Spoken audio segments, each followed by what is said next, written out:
तुम समझदार दिखते नहीं हो, लेकिन समझदार हो। आज से तुम हमारे साथ हो।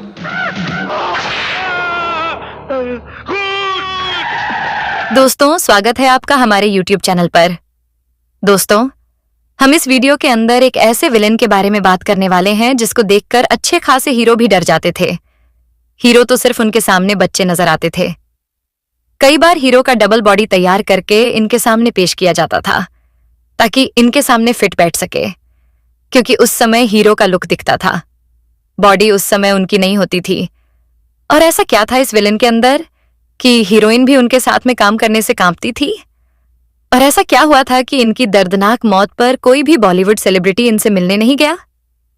जी हां, हम बात कर रहे हैं फिल्मों में खूब कत्लेआम मचाने वाले कर्नल चिकारा उर्फ रामी रेड्डी की। रामी रेड्डी का जन्म हुआ था 1 जनवरी 1959 को आंध्र प्रदेश के चित्तूर जिले के वाल्मीकिपुरम गांव में। फिल्में देखना तो इन्हें शुरू से ही पसंद था, लेकिन इन्होंने ये कभी नहीं सोचा था कि एक दिन ये फिल्म स्टार ही बन जाएंगे।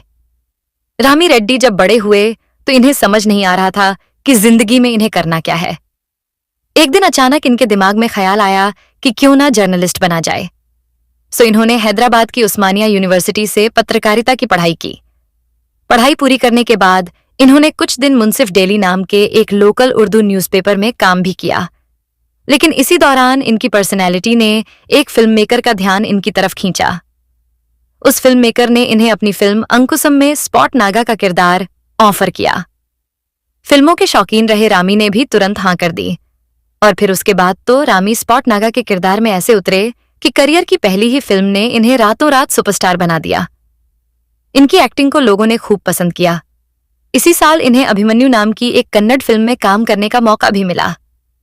हालांकि यह फिल्म एकदम फ्लॉप साबित हुई और रामी रेड्डी का रोल भी इस फिल्म में कुछ खास नहीं था।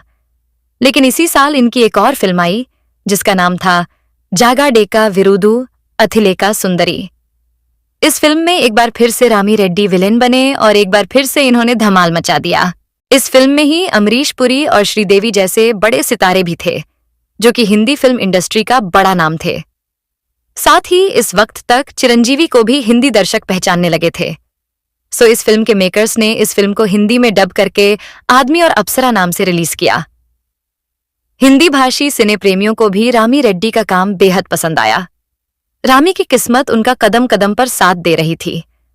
1990 में ही रामी रेड्डी की चौथी फिल्म भी आ गई जिसका नाम था प्रतिबंध। रामी रेड्डी और चिरंजीवी की जोड़ी एक बार फिर से दर्शकों के सामने थी और एक बार फिर से इस जोड़ी को लोगों ने बहुत पसंद किया।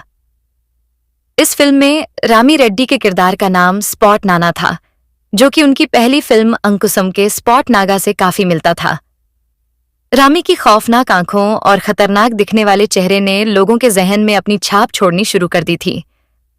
इस फिल्म में जूही चावला हीरोइन थी। प्रतिबंध की सफलता के बाद रामी रेड्डी के लिए हिंदी फिल्मों के दरवाजे भी खुल गए, और जब रामी रेड्डी को बॉलीवुड में काम करने ऑफर आया तो ये ऑफर इन्होंने खुशी खुशी स्वीकार कर लिया।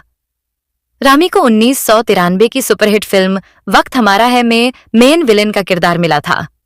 कर्नल चिकारा की अंगार जैसी आंखों और खौफनाक इरादों को आपने भी जरूर देखा होगा। कर्नल चिकारा के किरदार ने रामी रेड्डी को भारतीय सिनेमा के इतिहास में हमेशा के लिए अमर कर दिया।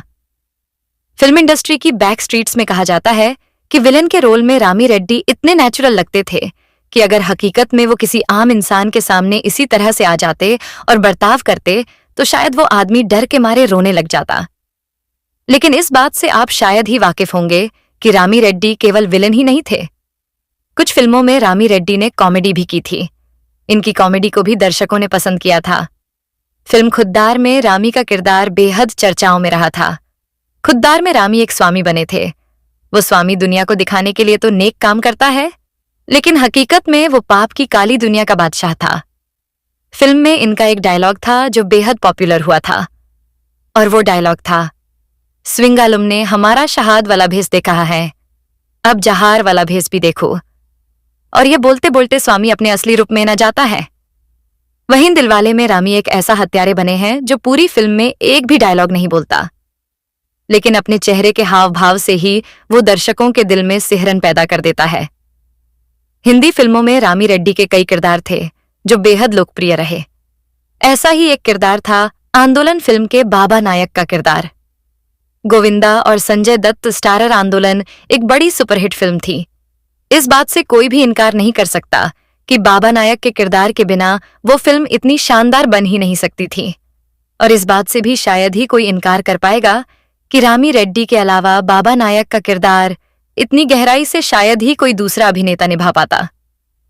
हिंदी फिल्मों में रामी रेड्डी के किरदार अधिकतर ऐसे होते थे जो या तो फिल्म के मेन विलेन के सबसे खास आदमी होते था या फिर नेताओं और करप्ट बिजनेसमैन द्वारा हायर किए जाने वाला किराए का गुंडा।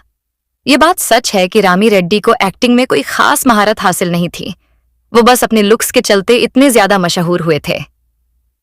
उस दौर के फिल्म एक्सपर्ट्स कई दफा उनके एक्सप्रेशन लेस चेहरे और रोबोटिक डायलॉग डिलीवरी की आलोचना भी करते थे, लेकिन ये बात भी पूरी तरह सच है कि अपन लुक्स के चलते रामी रेड्डी अपने किरदारों में एकदम फिट नजर आते थे। दर्शकों ने हमेशा रामी रेड्डी के किरदारों को प्यार दिया और इन्हें बेहद पसंद किया। वो दर्शक जो रामी रेड्डी के बहुत बड़े फैंस रहे हैं, उन्हें भी इनके बारे में एक बात नहीं मालूम होगी, और वो ये कि रामी रेड्डी भले ही 2 दशकों तक फिल्मों में एक खतरनाक किलर बने हों, लेकिन अपनी जिंदगी की आखिरी फिल्म में रामी रेड्डी ने एक बेहद पवित्र किरदार निभाया था। ये किरदार था सानी बाबा का किरदार। जी हाँ, अपनी आखिरी फिल्म गुरुवरम में रामी रेड्डी साईं बाबा के रोल में नजर आए थे। ये फिल्म तेलुगु भाषा की फिल्म थी। तेलुगु भाषी सानी भक्तों ने रामी रेड्डी को सानी के रूप में काफी पसंद किया था। बात अगर इनके करियर की प्रमुख फिल्मों की करें तो इन्होंने ऐलान, दिलवाले, खुद्दार, अंगरक्षक, आंदोलन, हकीकत, लोहा, चंडाल, हत्यारा, गुंडा, गंगा की कसम, दादा, शेरा, जानवर, कुर्बानियां, क्रोध जैसी बड़ी और सुपरहिट हिंदी फिल्मों में काम किया था। अपनी जिंदगी के आखिरी सालों में ये हिंदी फिल्म इंडस्ट्री से दूर होते चले गए थे। इनकी आखिरी हिंदी फिल्म थी सत्यघाट, जो कि साल 2003 में रिलीज हुई थी। अपने पूरे करियर में इन्होंने 250 से भी ज्यादा फिल्मों में काम किया था। इनकी निजी जिंदगी की बात करें तो इनके परिवार में इनकी पत्नी के अलावा 2 बेटियां और 1 बेटी हैं।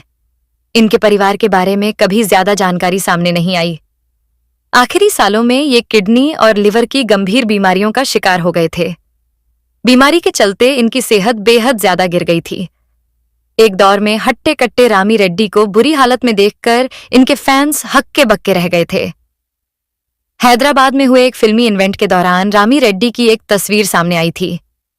उस तस्वीर में रामी रेड्डी बेहद दुबले पतले नजर आ रहे थे। इस इवेंट के बाद रामी रेड्डी की हालत और ज्यादा खराब हो गई थी। रामी रेड्डी को हैदराबाद के किम्स हॉस्पिटल में एडमिट कराया गया था। रामी रेड्डी 2 हफ्तों तक इस हॉस्पिटल में इलाज कराते रहे, लेकिन रामी की तबीयत में कोई सुधार नहीं हुआ और आखिरकार 14 अप्रैल 2011 को बॉलीवुड का ये बेहद खूंखार विलेन इस दुनिया से विदा हो गया और इसी के साथ कर्नल चिकारा अपने फैंस के जहन में बस यादें बनकर रह गया। तो दोस्तों, ये वीडियो आपको कैसा लगा? कमेंट सेक्शन में हमें जरूर बताएं और हमारे YouTube चैनल स्टार मनोहर राठौर को सब्सक्राइब करके बेल आइकन जरूर दबा दें ताकि आपको हमारे नए वीडियो की नोटिफिकेशन सबसे पहले मिले।